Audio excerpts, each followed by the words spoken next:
Officer Reynolds sat in his patrol car, drumming his fingers on the steering wheel as rain pattered against the windshield. The day had been long, filled with paperwork and minor calls that left him feeling drained. At 43, he'd spent nearly 2 decades on the force in this small town where everyone seemed to know everyone else's business. The radio crackled. Unit 17, we've got a disturbance call outside Bethany Church on Oak Street. Caller reports a suspicious person causing a scene.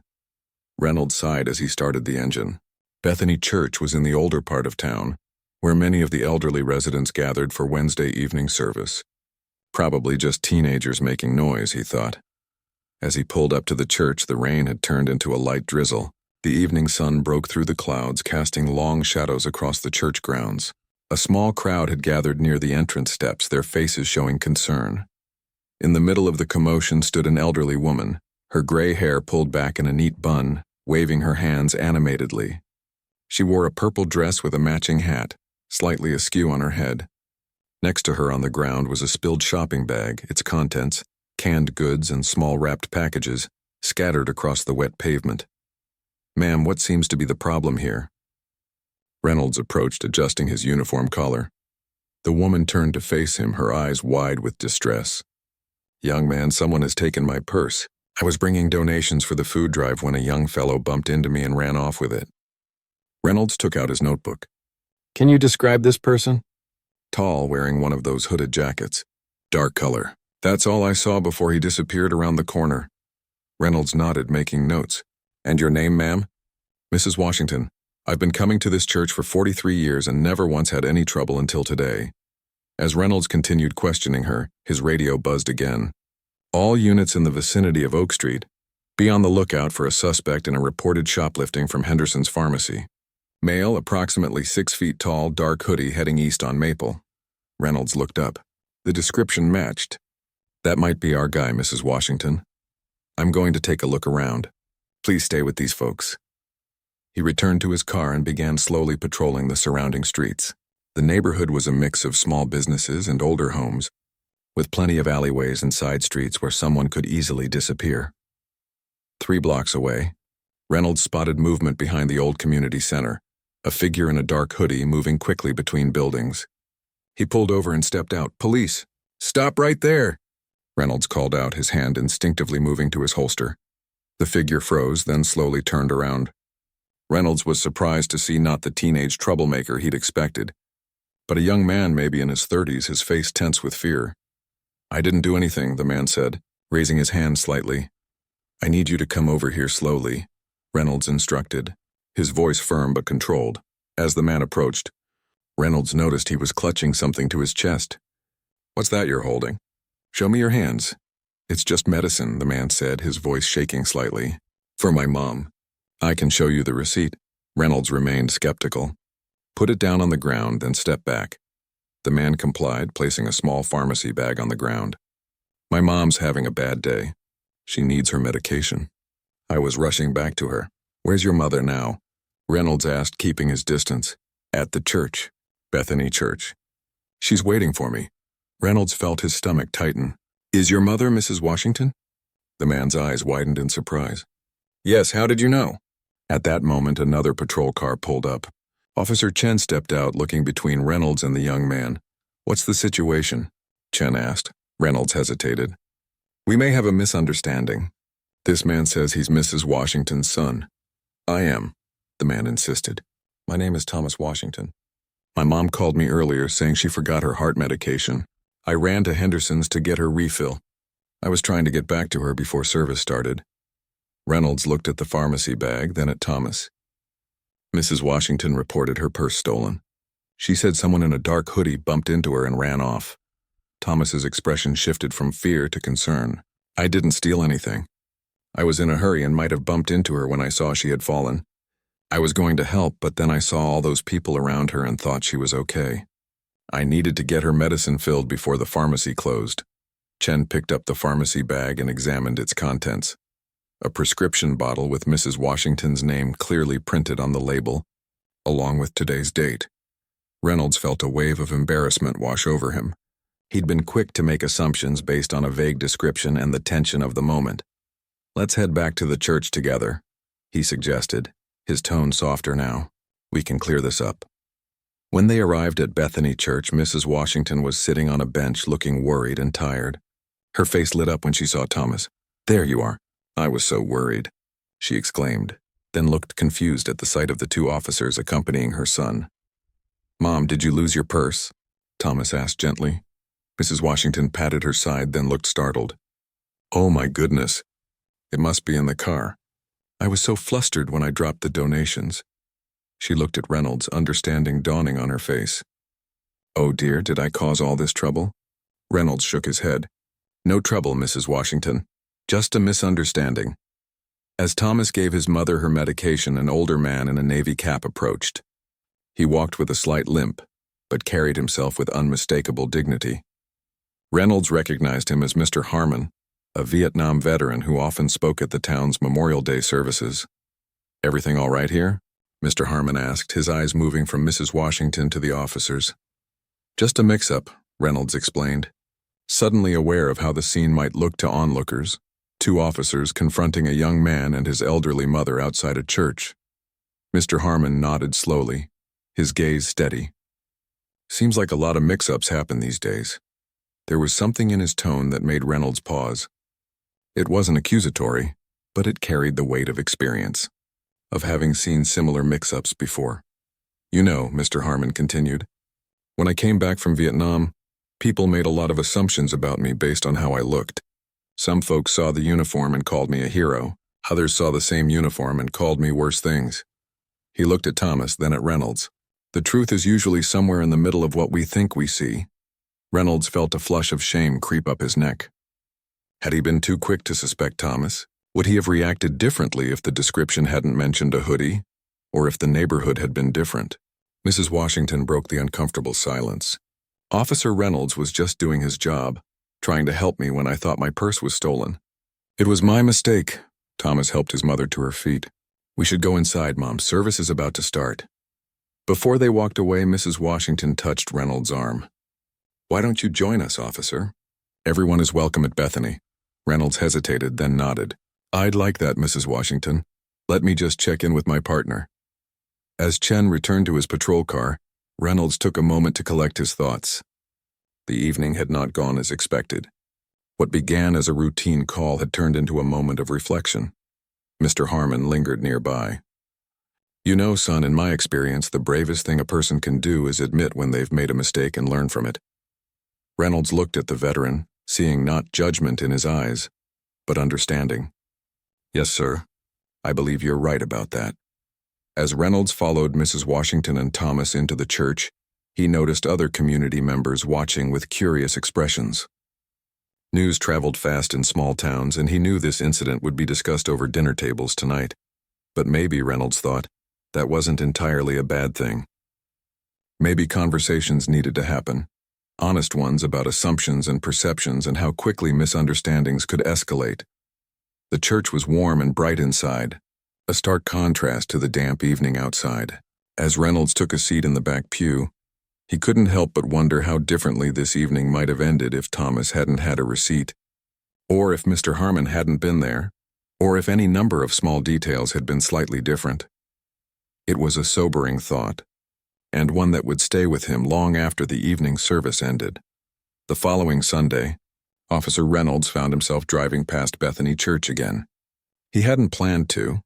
His patrol route didn't usually take him down Oak Street on weekends, but something pulled him in that direction. The church bells rang out across the neighborhood as people in their Sunday best climbed the steps to the entrance. Reynolds slowed his patrol car, watching families greeting each other with warm smiles and handshakes. He spotted Mrs. Washington near the door, her purple hat unmistakable even from a distance. Beside her stood Thomas, dressed in a neat suit, his arms supportively linked with his mother's. Reynolds was about to drive on when he noticed Mr. Harmon standing at the bottom of the steps, as if waiting for someone. Their eyes met through the car window, and the older man raised his hand in greeting. Before Reynolds could think better of it, he pulled over and parked. "Didn't expect to see you here today, officer," Mr. Harmon said as Reynolds approached. There was no judgment in his voice, just simple observation. "Just passing by," Reynolds replied, suddenly feeling awkward in his uniform among the churchgoers. Thought I'd check in, see how Mrs. Washington is doing. Mr. Harmon nodded, a slight smile crossing his weathered face. She's doing just fine. Come on inside. Service is about to start. Oh, I'm on duty, I shouldn't. 20 minutes won't hurt. Besides, Pastor Williams has been talking about building better community relations with the police department for months. You'd be doing him a favor. Reynolds hesitated, then nodded. As they walked up the steps together, he noticed a few curious glances from church members, whispered comments behind hands. Mrs. Washington spotted him and waved him over. Officer Reynolds, how wonderful to see you again, she said, her voice warm and welcoming. Are you joining us today? Just for a few minutes, ma'am. I'm still on duty. Thomas extended his hand. Good to see you under better circumstances. Reynolds shook it firmly, nodding. Likewise. Inside, the church was filled with the soft murmur of conversations and the gentle notes of a piano. Reynolds followed Mr. Harmon to a pew near the back, removing his hat as he sat down. He felt conspicuous in his uniform, but no one seemed to pay him much attention once the service began. Pastor Williams, a tall man with kind eyes and gray at his temples, spoke about community and understanding. We're all neighbors here, he said, his voice resonating through the church. And being neighbors means more than just living side by side.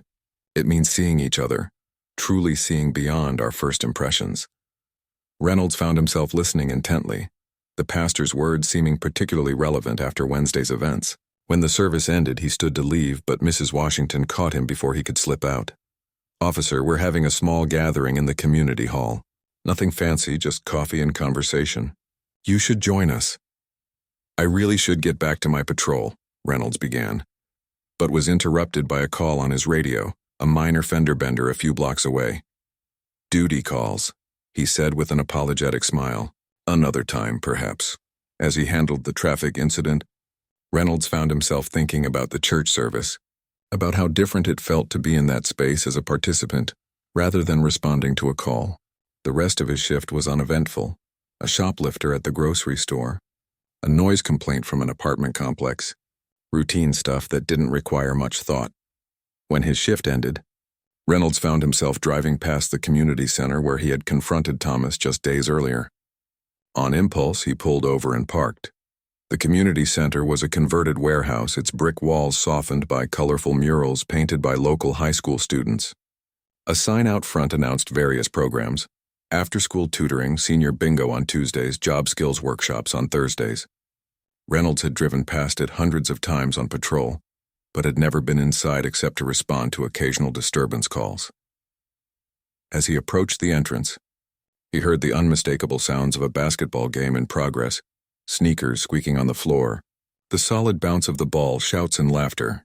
He followed the noise to a gymnasium where a group of young men were playing a pickup game. To his surprise, one of them was Thomas Washington. Reynolds stood at the doorway, watching. Thomas was good, quick on his feet with a decent jump shot. When the ball went out of bounds near where Reynolds stood, Thomas jogged over to retrieve it and stopped short when he recognized the officer. Officer Reynolds, he said, slightly out of breath. Didn't expect to see you here. I was just passing by, Reynolds explained, feeling oddly like he was trespassing. Thought I'd check the place out. Thomas bounced the ball absently. You play? Used to. In high school. It's been a while.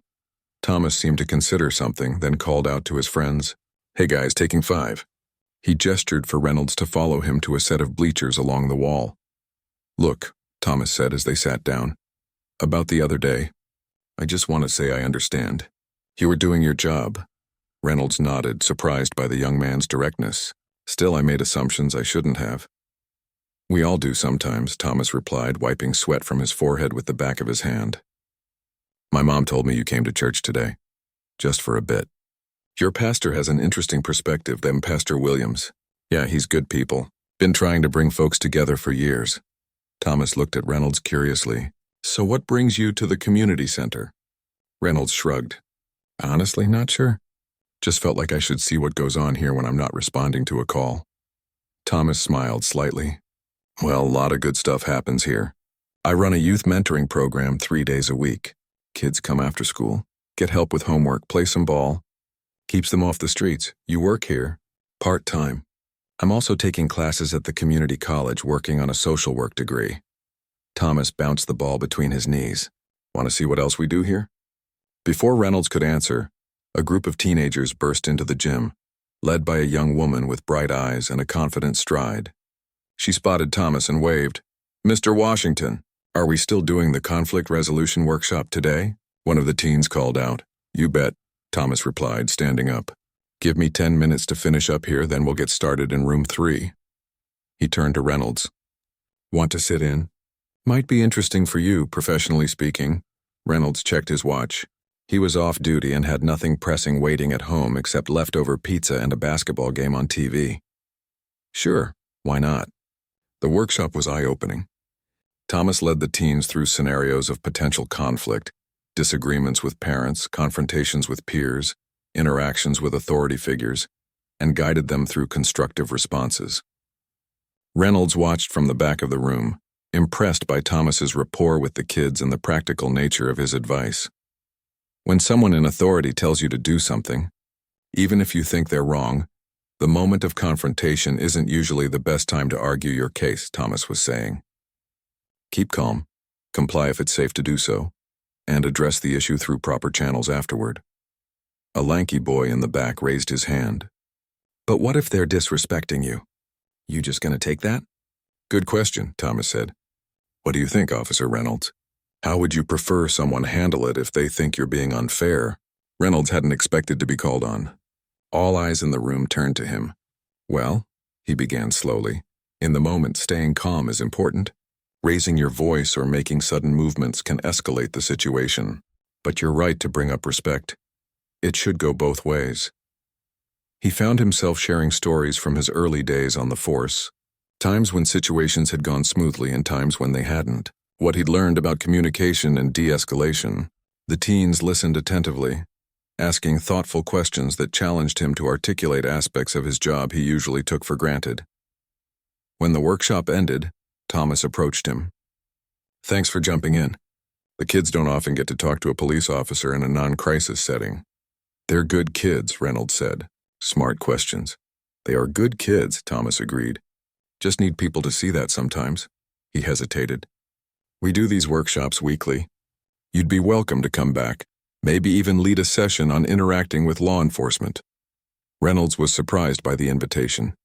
"I'd have to check my schedule, but—" "Yeah, I might do that." As he walked back to his car, Reynolds felt a strange sense of dissonance. The community center, which he had always viewed primarily as a potential trouble spot on his patrol route, now seemed like something entirely different, a place of connection and growth. His phone buzzed with a text from his sergeant. "Need you to cover Ramirez's shift tomorrow, 4:12, okay?" Reynolds typed back a quick affirmative, then paused before getting into his car. Through the community center windows, he could see Thomas gathering his things, talking and laughing with the teens. Reynolds thought about the workshops, about Mrs. Washington at church, about Mr. Harmon and his quiet wisdom. It was strange how a single incident, a misunderstanding on a rainy evening, could open up an entirely different perspective on the community he'd patrolled for years. As he drove home, Reynolds wondered what other aspects of his town he had been looking at without really seeing. The next few weeks brought unexpected changes to Officer Reynolds' routine. He found himself stopping by the community center on his days off, sometimes to help Thomas with the conflict resolution workshops, other times just to shoot hoops with the teenagers. Word spread quickly that a police officer was regularly hanging out at the center, and initial wariness gave way to cautious acceptance, then genuine interest. "Hey, Officer R," called Dion, a wiry 14-year-old with quick hands and quicker wit, as Reynolds walked into the gym one Tuesday afternoon. "We're picking teams, you in?" Reynolds checked his watch. He had a couple hours before his evening shift. "Sure, but go easy on the old man today. My knees aren't what they used to be." The kids laughed, and Reynolds felt a warmth that had been missing from his interactions on patrol. Here, he wasn't just a uniform. He was Coach Reynolds, the guy who taught proper defensive stance and occasionally brought donuts. Leaning into the stereotype had become something of a running joke. After the game, Reynolds sat on the bleachers, wiping sweat from his face with a towel. Thomas dropped down beside him, offering a bottle of water. "You're getting better," Thomas said. "Dion actually had to work to get past you today." Reynolds chuckled. "My defensive skills are coming back. Offensive game's still rusty, though. The kids are loving this, you know. Having you here. Thomas took a swig from his own water bottle. Changes how they see police officers. Changes how I see them too, Reynolds admitted. I've probably cited some of these kids for loitering or skateboarding in no-skate zones. Never really talked to them before. Thomas nodded thoughtfully. That's how it usually goes. Two sides seeing each other but not really looking. Their conversation was interrupted by the arrival of Mr. Harmon, who moved slowly through the gym with his familiar slight limp. Thought I might find you two here, the veteran said, settling onto the bleachers beside them. Got something you might be interested in. He handed Thomas a flyer. Reynolds leaned over to read it. Community Unity Day, Bridging Divides Through Dialogue. The mayor's new initiative, Mr. Harmon explained. After that incident at the city council meeting last month, there's been a push to improve communication between different groups in town. They're looking for participants for panel discussions, law enforcement, community leaders, religious organizations, youth representatives. Thomas studied the flyer. Sounds worthwhile. When is it? 2 weeks from Saturday, Mr. Harmon replied. I've already signed up to represent the Veterans Association.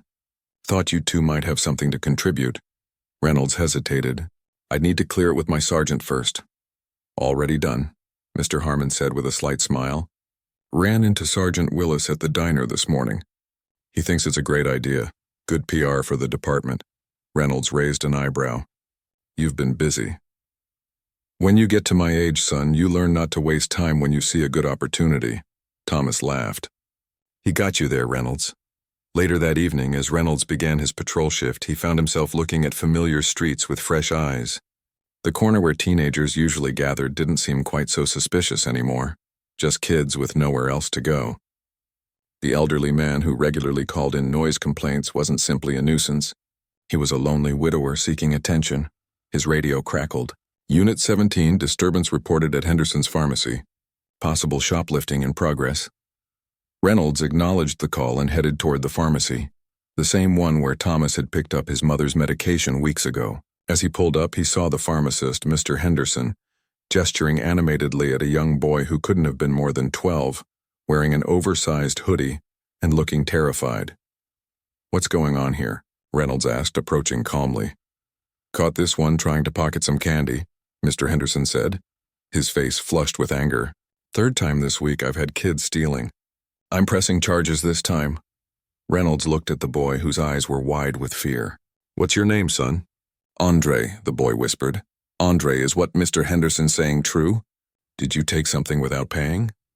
The boy's eyes filled with tears, but he nodded. Reynolds turned to the pharmacist. Mr. Henderson, how much was the candy worth? That's not the point. It's the principle of how much? The pharmacist sighed. $1.49 plus tax. Reynolds reached for his wallet and pulled out $2. Let me handle this. He turned back to Andre. You know stealing is wrong, right? Andre nodded miserably. Why'd you do it? The boy shrugged, looking at the floor. Are you hungry? Reynolds asked more gently. After a moment, Andre nodded again. Reynolds thought about the community center just 4 blocks away. Tell you what, I'm going to pay for the candy this time, but I need you to do something for me. You know the community center on Maple? Yeah. They have an after-school program there. Free snacks, help with homework. I think you should check it out. My friend Thomas Washington runs it. Tell him Officer Reynolds sent you. Andre looked up, surprised. You're not taking me to jail? Not today, but I'm trusting you to do the right thing from now on. Deal? Reynolds extended his hand. After a moment's hesitation, Andre shook it. Outside the pharmacy, Reynolds watched Andre walk away, candy bar in hand. He knew some of his colleagues would criticize his approach. Rules were rules, after all, but something told him the boy needed guidance more than punishment. When Reynolds arrived for his shift the following day, Sergeant Willis called him into his office. Got an interesting call from Thomas Washington at the community center, Willis said, leaning back in his chair. Said a young man named Andre showed up yesterday afternoon, said you sent him. Reynolds nodded, preparing for a reprimand. Instead, Willis smiled slightly. Washington was impressed. Said not many officers would take that approach. Just seemed like the right thing to do, Reynolds replied. Well, this community engagement stuff you've been doing, it's getting noticed. The mayor mentioned it at the department head's meeting yesterday. Willis handed him a folder. Which is why I'm assigning you to this. Reynolds opened the folder to find details about a new community policing initiative. Youth liaison officer? Part-time role to start. You'll split your time between regular patrol and community outreach, work with schools, the community center, faith organizations, build bridges. Reynolds was speechless. Unless you're not interested, Willis added. No, I am, just surprised. Willis shrugged. Shouldn't be. You've shown an aptitude for it. And frankly, the department could use the good publicity after those excessive force complaints last year. As Reynolds left the office, folder in hand, he felt a strange mixture of pride and unease. The role was a good fit, better than he would have imagined a month ago. But he also wondered how his fellow officers would react.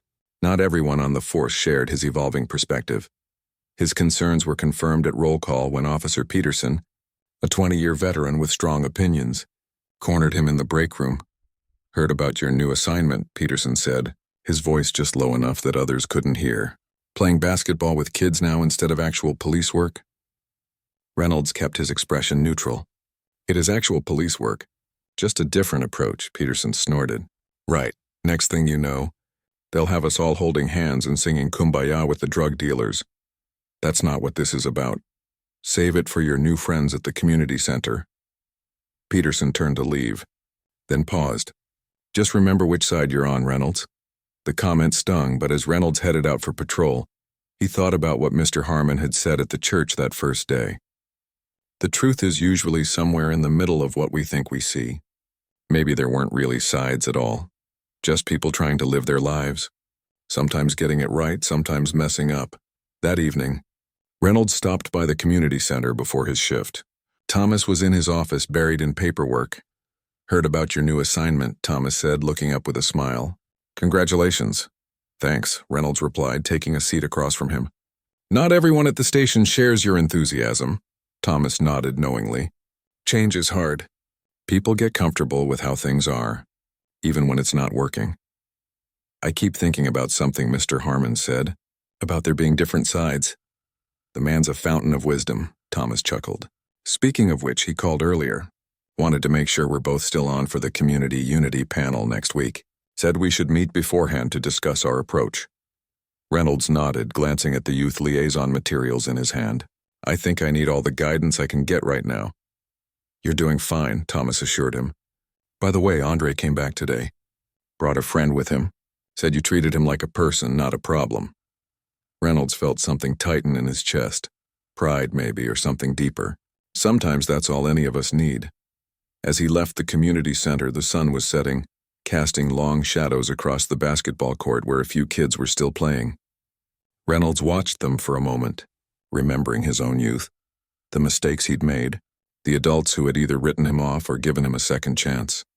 He was beginning to understand that his badge gave him power, but also responsibility, not just to enforce the law, but to see the humanity in each person he encountered.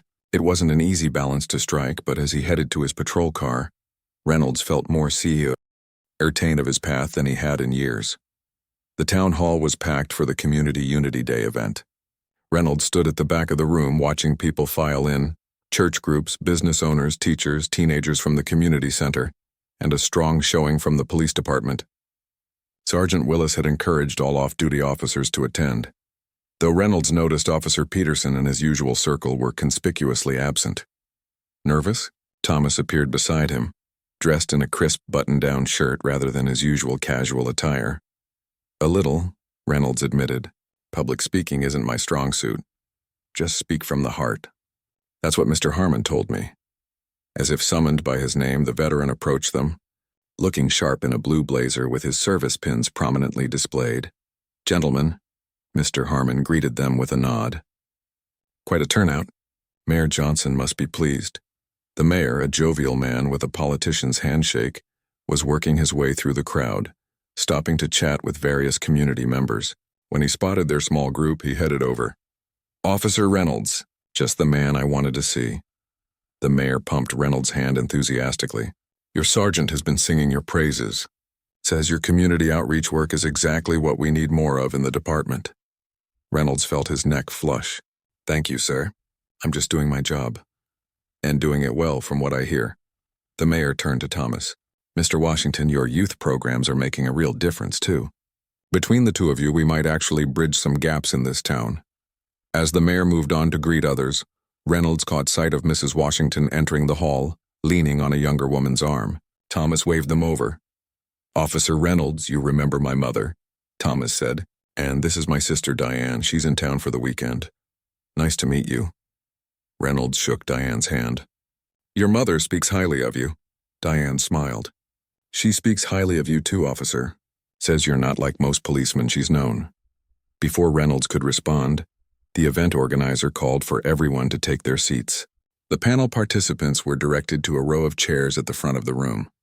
Reynolds found himself seated between Mr. Harmon and Principal Lewis from the high school. The mayor opened the proceedings with a speech about unity and understanding, then turned the floor over to the moderator, a local news anchor named Helen Park. She began by asking each panelist to introduce themselves and share their vision for the community. When Reynolds' turn came, he felt all eyes in the room on him. He cleared his throat. My name is Daniel Reynolds. I've been with the police department for 18 years, most recently as a youth liaison officer. He paused, suddenly unsure what to say next. The prepared statement he'd practiced seemed inadequate now, facing his neighbors and colleagues. Instead, he found himself speaking from experience.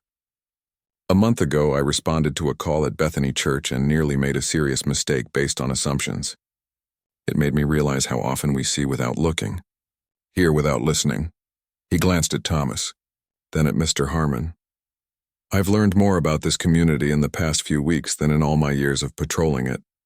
My vision is simply that we all take the time to really see each other, as people first, not problems or stereotypes. The room was quiet when he finished. Then Mrs. Washington started applauding, and others joined in. Reynolds caught Sergeant Willis nodding approvingly from the third row. The discussion that followed was lively and occasionally heated. A business owner complained about loitering teenagers driving away customers. A young woman from the community college countered that there were few public spaces where young people could gather without being harassed. Principal Lewis spoke about declining parent involvement in schools, while Pastor Williams highlighted the need for more community volunteers. Throughout it all, Reynolds was struck by how many different perspectives existed in this town he thought he knew so well. Each person spoke their truth, shaped by their own experiences, fears, and hopes.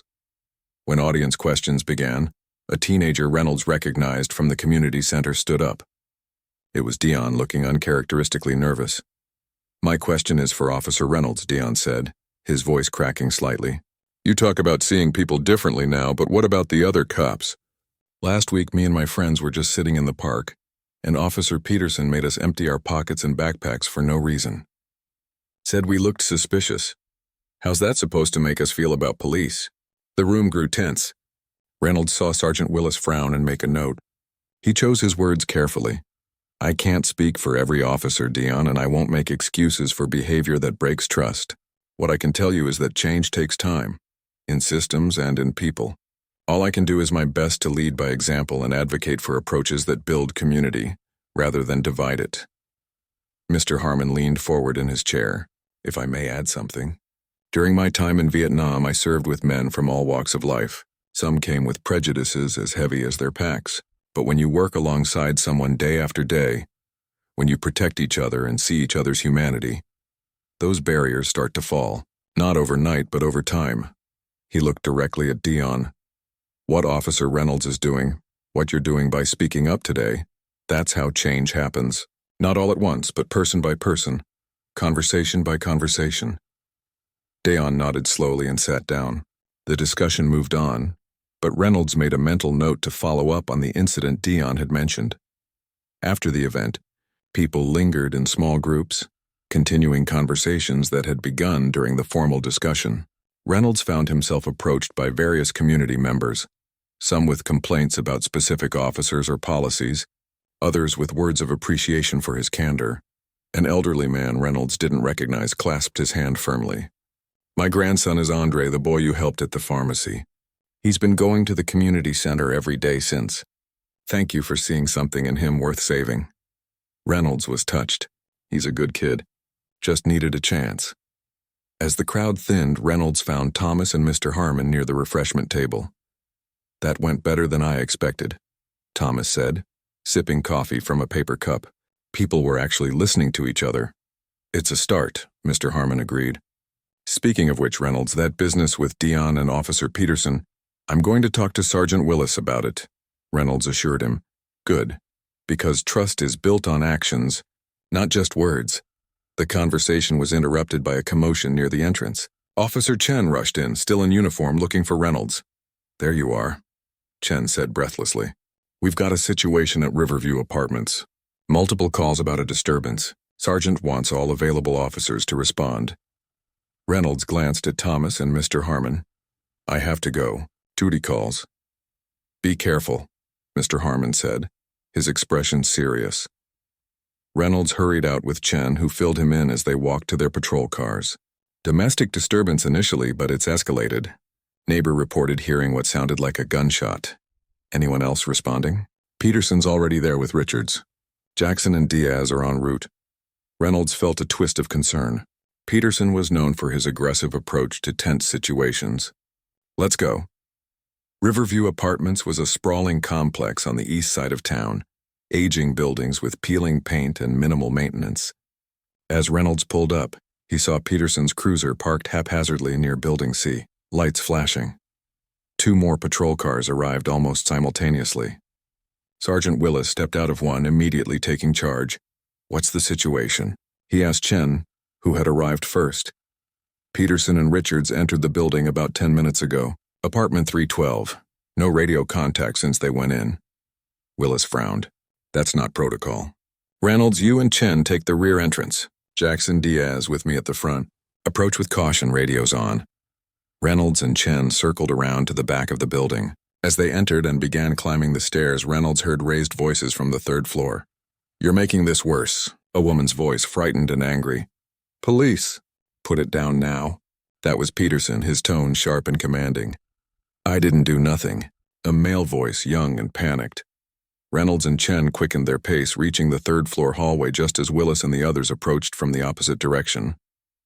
Through the open door of apartment 312, Reynolds could see Peterson with his weapon drawn, pointing it at a young black man who stood with his hands raised. Richards was trying to restrain a woman who appeared to be the man's mother, while a younger child cowered in a corner sobbing.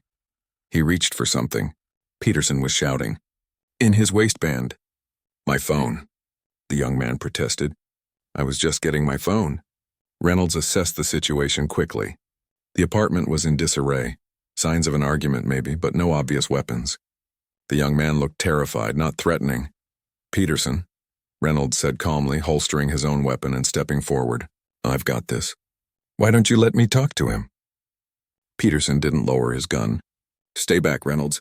This guy's dangerous." "No, he's not," the mother cried. "He was just trying to stop his stepfather from hitting me." "Robert left before you got here." Reynolds caught Willis's eye across the room. The sergeant nodded slightly. "Officer Peterson," Willis said firmly. "Lower your weapon and step back now." For a terrible moment, Reynolds thought Peterson might refuse. Then, with obvious reluctance, he lowered his gun. Reynolds approached the young man slowly. "What's your name?" "Darius," he replied, his voice shaking. "I didn't do anything wrong. My stepdad was drunk pushing my mom around. I called 911, then he ran out. Next thing I know, these officers bust in yelling, pointing guns at me." "Let's all calm down," Reynolds said, speaking to everyone in the room. "Mrs. Taylor," the woman supplied, pulling free from Richard's grip to comfort her younger child. "This is all a mistake. My husband's the one you should be looking for, not my son." As Reynolds helped de-escalate the situation, he was acutely aware of Peterson's glare from the doorway. This confrontation had been brewing for weeks, and Reynolds knew it wouldn't end here in this apartment. But right now, what mattered was making sure Darius and his family were safe, and that a tense situation didn't turn tragic because of assumptions and fear. "We're going to take a full report," Reynolds assured Mrs. Taylor, as Willis directed the other officers to begin searching the area for the stepfather. "And make sure you and your children are protected." Outside, as Peterson stomped toward his patrol car, Reynolds knew he had made an enemy today. But watching Darius comfort his little brother, He also knew he'd made the right choice. 2 days after the incident at Riverview Apartments, Reynolds sat in Sergeant Willis's office reviewing his report. Peterson and Richards had been placed on administrative duty, pending an investigation into their handling of the Taylor family situation. The stepfather, Robert Taylor, had been arrested at a local bar later that night, charged with domestic assault. "You did good work out there," Willis said, leaning back in his chair. "Could have gone south fast if you hadn't stepped in." "Peterson's furious with me," Reynolds replied. "Says I undermined him in front of a suspect," Willis snorted. "Peterson needs to understand that waving a gun around isn't always the answer. And Darius Taylor wasn't a suspect, he was the one who called 911 in the first place." He closed the file on his desk. "The mayor called this morning. Wanted to commend the department on how the situation was handled." Reynolds shifted uncomfortably. "I'm not looking for commendation, Sarge, I just did what seemed right. And that's exactly why you're getting one." Willis smiled slightly. "Like it or not, Reynolds, you're becoming the poster boy for the department's community policing initiative. The mayor wants to expand your youth liaison role to full-time." Reynolds was stunned. "Full-time? But what about my regular patrol duties?" "This would be your regular duty. Working with schools, the community center, building those bridges you talked about at the town hall." Willis studied him. "Unless you'd rather stay on patrol?" Reynolds thought about it. Part of him would miss the routine of patrol, the familiar streets, the variety of calls. But another part, a growing part, was drawn to the work he'd been doing with Thomas and the kids at the community center. "I'll do it," he decided. "But I want to be clear about one thing. I'm not interested in being anyone's poster boy. I just want to do the job right." Willis nodded. "Fair enough. But you should know, what you're doing, it's making a difference. Not just with the community, but inside the department too. Some of the younger officers are taking notice."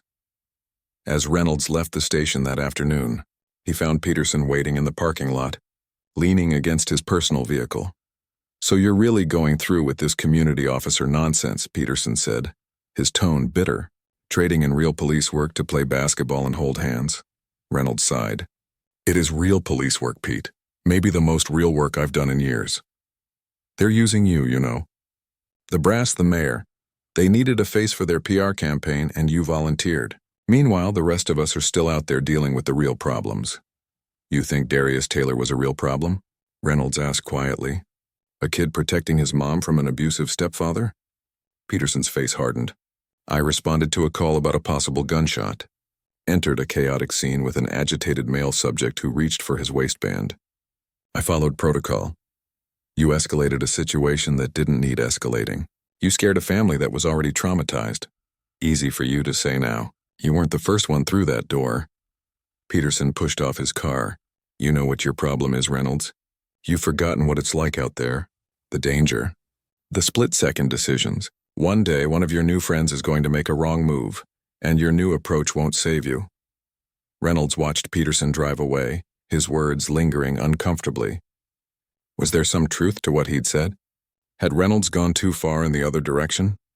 These questions followed him to the community center, where he was scheduled to meet Thomas to plan their next youth workshop. The center was busy that afternoon, teenagers playing basketball in the gym, younger kids in the computer lab, a group of elderly residents learning smartphone basics in the meeting room. Reynolds found Thomas in his office, surrounded by grant applications.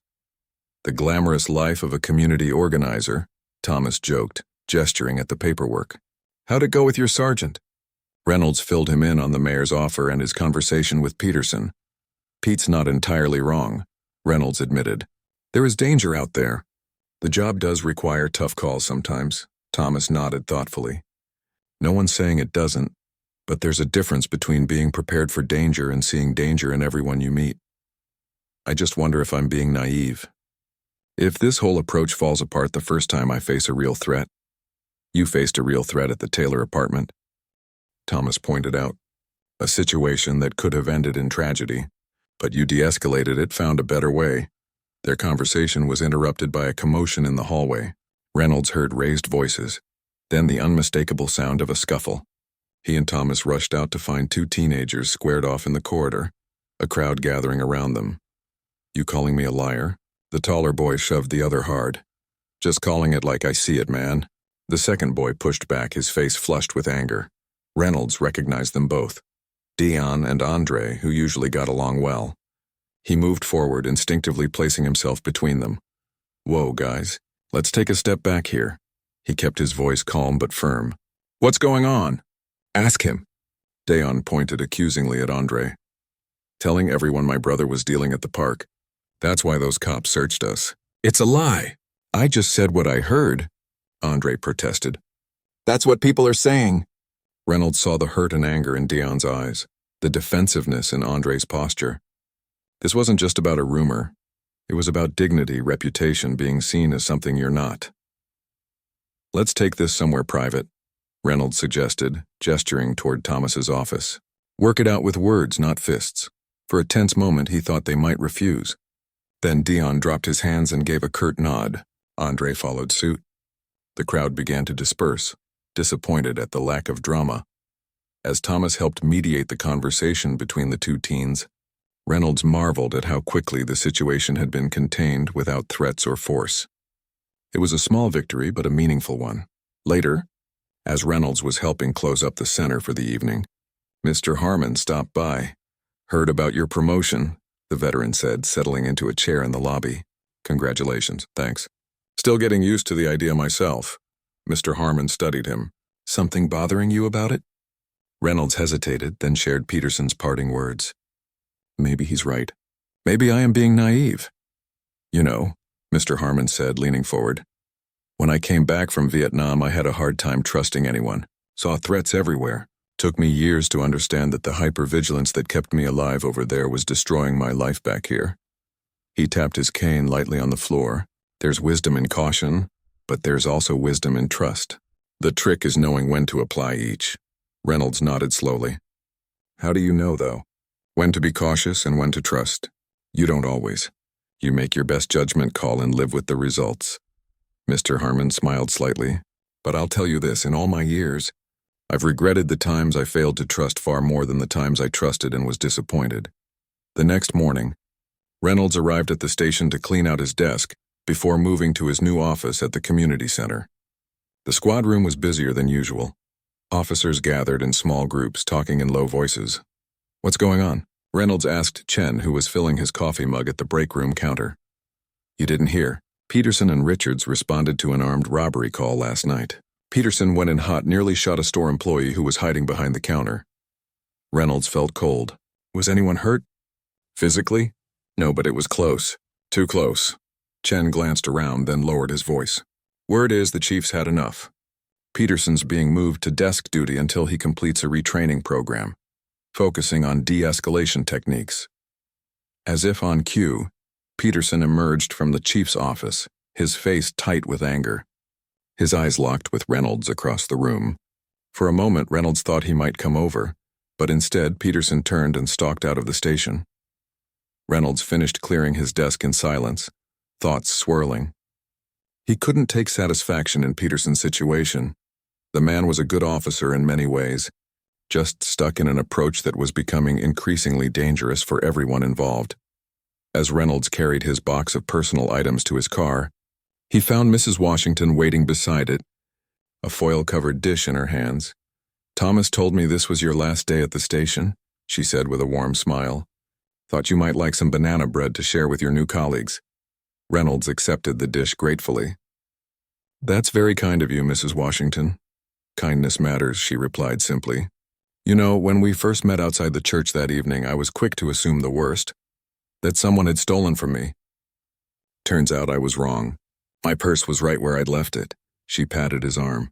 "We all make assumptions, Officer Reynolds. The important thing is being willing to correct them when we learn better." As he drove to the community center to begin his new role, Reynolds thought about the journey of the past 2 months. From a rain-soaked evening outside Bethany Church to today, so much had changed, and yet the fundamental aspects of his job remained the same: to protect, to serve, to make the community safer. What had evolved was his understanding of how best to do that job. The community center parking lot was full when he arrived. As he gathered his things, he noticed a group waiting by the entrance: Thomas, Mr. Harmon, Dion, Andre, and several other teenagers from the basketball program. A hand-painted banner hung above them. "Welcome, Officer Reynolds."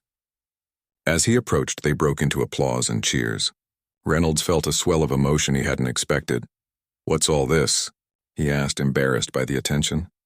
Thomas clapped him on the shoulder. "Just wanted to make sure your first day was memorable." "Trust me," Reynolds said, looking at the faces around him. Faces he now knew, lives he understood in ways he never would have before that rainy evening at the church. "I won't forget how this journey started." Mr. Harmon handed him a small box. Inside was a simple plaque with words Reynolds recognized from their first conversation. "The truth is usually somewhere in the middle of what we think we see."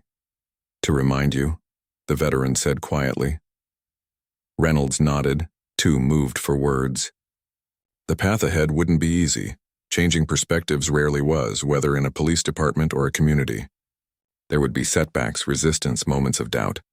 But looking at the diverse group gathered to welcome him, Reynolds knew he had found something worth fighting for, a vision of protection that came from connection rather than fear, of service rooted in understanding rather than assumptions.